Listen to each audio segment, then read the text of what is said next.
children eating disorders. And there was a recent post that I shared about schedules and how schedules are important for children of all ages, whether they're picky or not, but they are necessary. And wow, it got a lot of negative attention. And I wanted to address this issue head on. Do schedules give children eating disorders? The answer is no, they don't. From a lot of the comments that were on the post, it seems like a lot of the people that were commenting had perhaps just seen this video in isolation and were thinking that means that we don't allow children to listen to their hunger cues and whatnot, and that we're not setting up what I would call a respectful mealtime schedule. And I do have a video specifically about this on my YouTube channel. It is one of if you go to Family Snack Nutritionist on YouTube, it is one of the top 5 videos in that first thing that you'll see about schedules. And I wanted to just cover quickly what are the main, most important reasons that we have schedules for children. The first one is if children are eating all day long, like literally snacking all day, we're not talking about the quality of snacks. Doesn't matter if it's a healthy snack or not, but their teeth are constantly being bathed in food, and that will cause tooth decay. That's the first reason. And this is in no particular order of importance. The second reason is that if children are allowed to graze all day long, it's no wonder that at mealtime, they are not hungry because they've just been able to eat all day long. And that makes parents, I work with the parents who will tell me I make a meal and I include my child in the preparation. I'm doing all the things and they won't eat. Well, they won't eat if they're not hungry. And if they're eating all day long, they're not going to be hungry. This makes a lot of sense when you really think about it. So that's the second major reason. And the third one is that it is really important for children and adults, like honestly, to build up an appetite, know what it feels like to be hungry, and then be able to satisfy their hunger. I'm not suggesting, like, if you go and watch the video that I've got on YouTube, you will see that the schedule includes meals and snacks, 3 meals, 2 snacks. That's quite respectful. It's not unreasonable for any human, including adults and children. What the schedule looks like for younger children is a little bit different. I do have more information on that based on age in my online courses, which you can get at the link in my bio. And there's having 2 to 3 hours between a meal or a snack is not unreasonable. It is not disrespectful. It is not going to starve your child. It's not going to starve you. It actually gives you enough time to build up an appetite. And then when you are presented with a meal, you're going to be more likely to eat it. I am absolutely not suggesting that we starve children. I've got a highlight over on Instagram that is called Starve It Out, and why I don't ever recommend doing that, because it's not respectful. It's not going to get you the results you want. It's not going to get your child the results they want. It is essentially setting everybody up to fail. So there we go. That's what I wanted to cover today. And that was based on an Instagram reel that I put up earlier this week, and a video that I posted yesterday on TikTok got a lot of attention about children who are picky. And the question that I usually ask 2 more questions to the parent, and how is that impacting your life and their life? Like, is it impacting you socially? And are they also eating from all the food groups? So if I have someone telling me that they're only eating a couple of different kinds of foods, I'll ask them, is your child eating from all the food groups and a reasonable amount of variety from all the food groups? So for example, if I have someone on the phone, if I have a mum on the phone that says my child's picky, they do eat bananas and apples, but those are the only fruits they eat. Would you consider that to be a reasonable amount of variety? I would not, from that food group. And there's no hard and fast answer. In fact, there is a question I wanted to address that I have talked about it before, but I did want to go into it in a little bit more detail, which was what counts exactly as a food? So are we looking at, like, if your child eats like gummy snakes and jelly beans and chocolate cake and candy, like 5 different kinds of candy, do those count each as a different food? I'm going to say no. And there isn't a hard and fast rule about this. Anyone who tells you, like, if it doesn't help to be dogmatic in these types of things. What you can do is write down a list of the foods from the major food groups, like carbohydrates, breads and pastas and rices, fruits, vegetables, meats, dairy, and write down how many foods from those things that they're eating. Chicken nuggets, I would count that as one food. If they are eating 5 different kinds of fruit, count those down as 5 different foods. So once you've got that list, then you can look at, are they eating a variety from the food groups and from all the different food groups. If your child is only eating chicken from the meat and meat alternative group, that's not a lot of variety. If they're only eating peanut butter, also that's not variety. So I really hope that clears up a few things. If you have questions, I am going to answer a few live today. I am getting my eyes checked today, so I have a little bit of time to stay and answer some questions.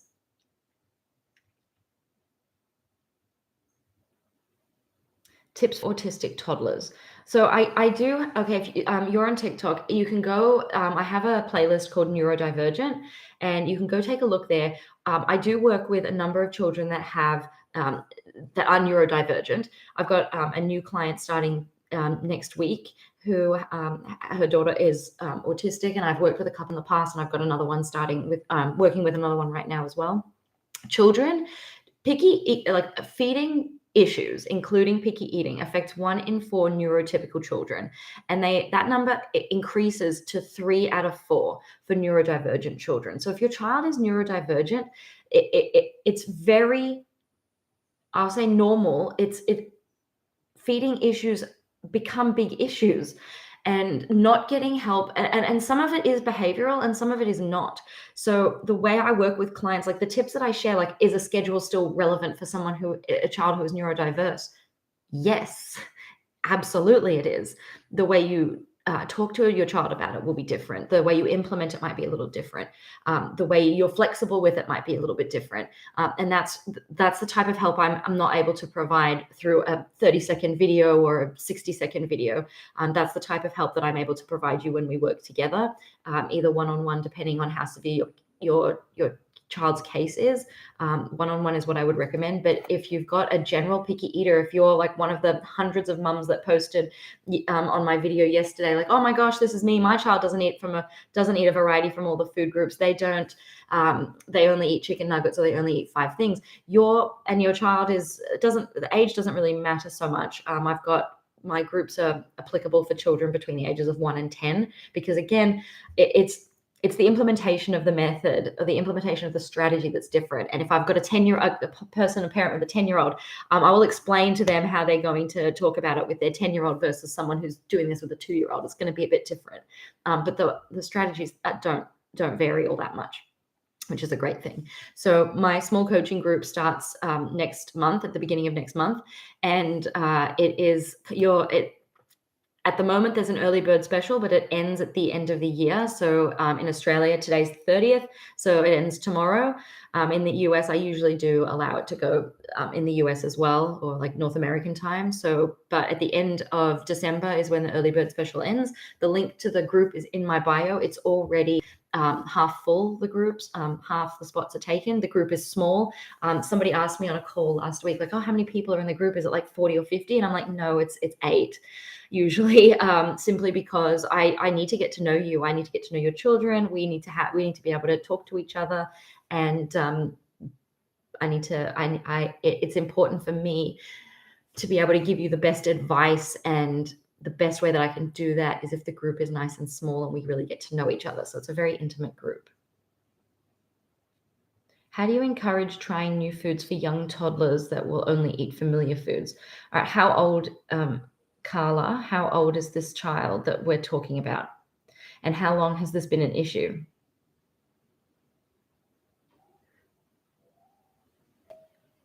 If you can reply, that would be great.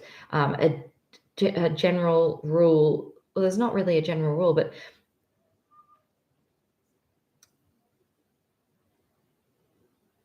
if he's only eating familiar foods, one of the things that you can do that I would recommend is how can you link that similar food to something that is new. So for example, let's say it's Nutella spread. That's the thing that they're really comfortable with, and you would like them to perhaps step into eating a strawberry.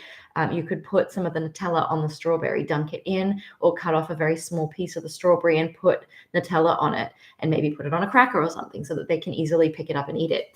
And even if they don't eat it, that again, like I really need to stress this to you. And I've said this in a lot of my videos on YouTube, on every platform, that what's really important. It's not that your child actually swallows and eats the food. eating is a really big process. It involves looking at the food, smelling the food, touching the food, putting the food up to your lips, deciding if you want to put it in your mouth, having it go in your mouth, your tongue interacting with it. You have to chew that food. You have to move your tongue around. It's a very complicated process to eat and swallow something. So if your child puts something in their mouth, that's great. If they put the strawberry and that's the food that is unfamiliar to them, if they put it in their mouth, that's amazing. If they chew it, even better. If they spit it out, that's okay too.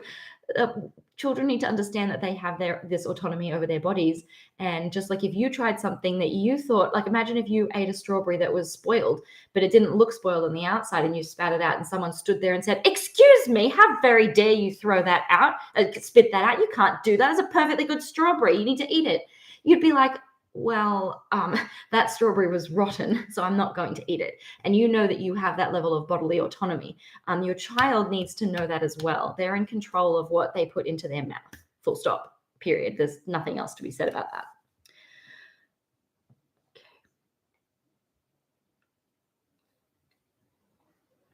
Thank you for sharing the live. My son is 5 and he tries new foods at school, but not at home. He has ADHD. Okay, so I do actually have a video about that on my YouTube channel.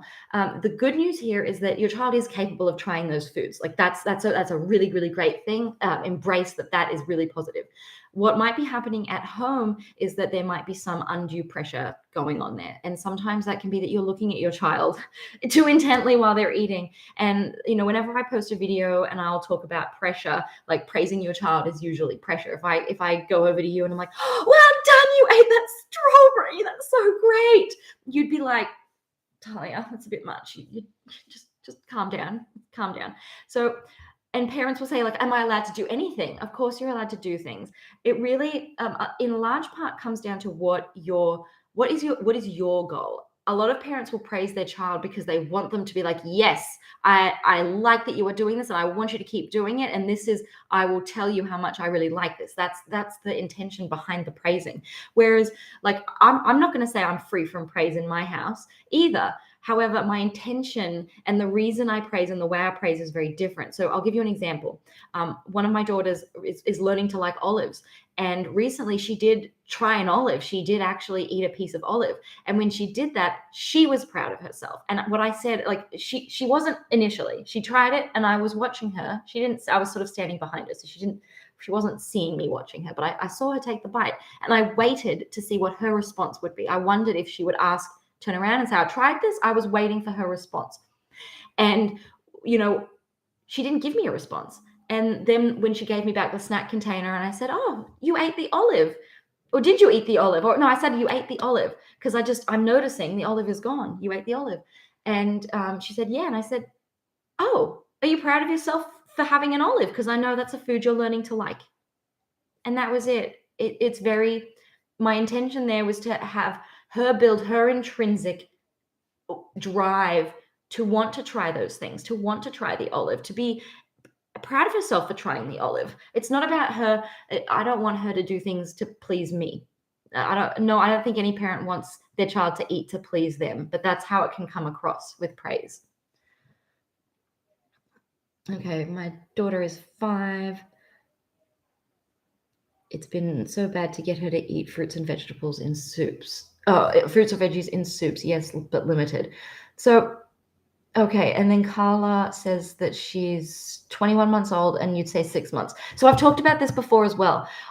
When you work out how long your child's been a picky eater, it's really helpful to work out how long, like what amount of their life is this?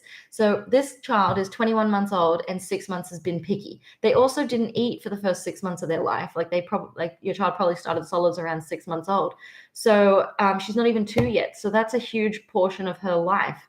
I'm not a math whiz or anything, so I don't know what percentage of that is. But if she was 6 months old, and then she's 21 months old now, what is that? 15 months, and then 6 out of 15 months she's been picky. Was it like a third ish? Yeah, that's quite a lot. So this is the point where I have a lot of mums saying, "Oh, but she's so young. Do I really need to get help?" Yes, this is the time to get help, because it means that you're not going to be struggling with it for the next 3 to 4 years. And like I would say, someone like you would be a great candidate for the small group coaching program. For my small group coaching program that starts next month in like the second week of January, because it'll give you all the tools and strategies that you need to continue making this progress, being confident with how to respond when your child refuses something. What are the tools that I teach you to help expose your child to foods that they are getting fussy with, so that it doesn't become something that spirals out of control, which is very much what happens. Like I get the unfortunate pleasure of helping parents that have 8-year-old kids or 7-year-old kids that the child started being picky when they were 21 months old or 15 months old. And a lot of this struggle would have been avoided if they would have known how to respond, and some very simple tools to put into place right from the start. So if you're interested in the coaching program, like I said, there are only 4 spots left, and it starts in the second week of January. If you want to register, I really wouldn't wait, simply because at the moment you get the early bird special that ends at the end of this month, and you get access to both my online courses to start working through now. The sooner you start, if you register today, you get access to the courses today. You can start working through them today. And I encourage you to go through both the courses before you come to the first call, because that makes our calls much more efficient, because you've already implemented and thought about some of the strategies from the courses. And then from there, you can say, okay, I tried this and I'm still having this problem. I need help with this. And it makes us that we can really hit the ground running. Yeah, it's not just about the swallowing. Wins are not just about your child actually eating it. For the groups, is it over Zoom? What's the structure? Yes, it is all virtual. It's over Zoom. It doesn't matter what country you're in. The call times, when you register, you'll get a form with some day and time preferences. If you're in Australia, like I'm currently based in Australia, so the call times are in my morning, which in North America, the calls are usually in the like late afternoon, early evening time. And they're all recorded. So if you can't make it live, you watch it. There's homework. I assign you homework tasks to complete during the week. There's a private chat that you have. You essentially have access to me throughout the week to ask questions. I want to know how your homework has gone. If something went well, I want to know about it. I want to know what happened, and I want to know how I can help you repeat it. If something didn't go well when you were doing the homework, I want to know about that as well, so I can give you some tips and tools and how to work on it. And do that again before our next call. So because in our next call, it's a very intense program. It's 8 weeks. We meet weekly. You have access to me throughout the week to ask questions, and I reply to you, and often with a voice note with more support. I want to help you move forward. So every week we move on. If you're committing to this, you're committing to doing the homework. If you can't show up to the call, that's okay. You can ask questions in the chat throughout the week. You do the homework.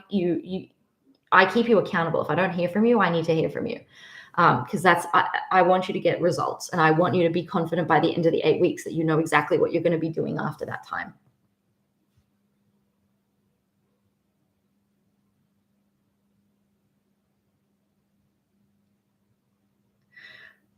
Okay, I've got someone here saying, I've had that issue, but her pediatrician said she'd grow out of it. It's been 5 years. Yeah, I've had a few. Oh, damn, my computer is about to die. I've got one thing charging and another thing charging here, so I'm going to have to cut off in a few minutes. But all right, I'm going to end the stream on YouTube.